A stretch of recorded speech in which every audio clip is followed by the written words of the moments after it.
with our opening kick.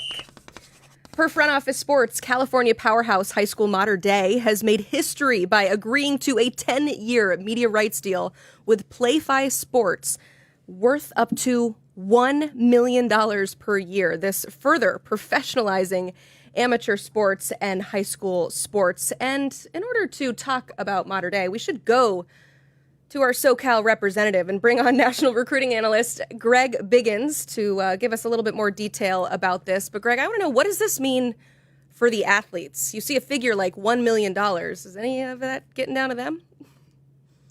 Maybe long-term wise, I'll be honest, I didn't do a super deep dive into this whole contract thing. It sounds like it's going to be, opportunities for the school itself to brand itself better, which in turn obviously helps out the athletes long-term. So obviously you can't have NIL deals through a high school in Southern California right now, or California in general. So again, just kind of reading up on it a little bit. Not a surprise, it's Mater Dei. They're the first ones out here who started selling season tickets for high school football and basketball. Their tailgates, which again, reading the contract is supposed to be, kind of making it more festive. I've already been to many Mater Dei pregame tailgates. They already pop off like a college tailgate. So I'm kind of curious to see what it does. I don't know, again, talking specifically about the athlete, I don't know if it's going to be money in their pocket, but who knows? Maybe down the road, an extra exposure can only help them, right?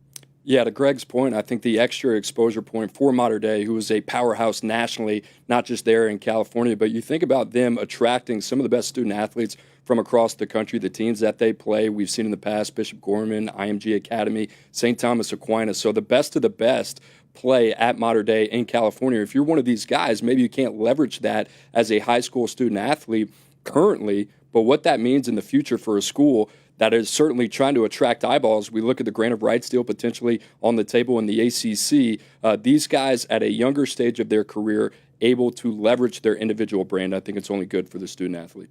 Yeah, ultimately, you'll be able to watch them more frequently, so that exposure will help. But something that you mentioned too, Greg, is that Mater Dei is always working on this level, right? Everybody's just trying to catch up. You talked about the season tickets, the tailgates, all of that, but where's the trickle-down effect in this? How could this potentially affect the future of high school sports with what we've seen from Mater Dei here? Yeah, I'm obviously thinking, just keeping it California-wise, St. John Bosco is probably saying, hey, what about us? They've been actually the dominant high school program football-wise since 2013. So Mater Dei kind of 2016, 2017. Obviously, Mater Dei has a longer track record going back to the 80s and 90s. But, the whole Trinity League as a whole has always kind of operated a little bit differently than their schools, high schools in California. You got your Santa Margaritas, your Servites, your J. Sarah. So obviously, a lot of private schools are probably going to try to seek a similar deal. And then you might have some elite, public schools, your Long Beach Polys, your Gardena Sarahs, schools like that, Mission Viejo High School as well. So Mater Dei is probably maybe just kind of the blueprint for it. But I think you're going to try to see other schools maybe kind of match that, or not the same kind of $1 million offer, but maybe at least a little bit of something, right? To Greg's point, I think college football, NFL, you look at every league, it's a copycat league. And we saw what happened, the potential Hard Knocks deal that was going to happen with North Carolina. So what happens to these production companies that say, hold on, I can't get my hands on the NFL, I can't get my hands on college football. What's the next best thing? Maybe a Mater Dei, maybe a St. John Bosco, IMG Academy that I mentioned earlier. You talk about all of these guys with pro potential that you can follow that storyline from a really young age at 17, 18 years old. I think that's what we'll see.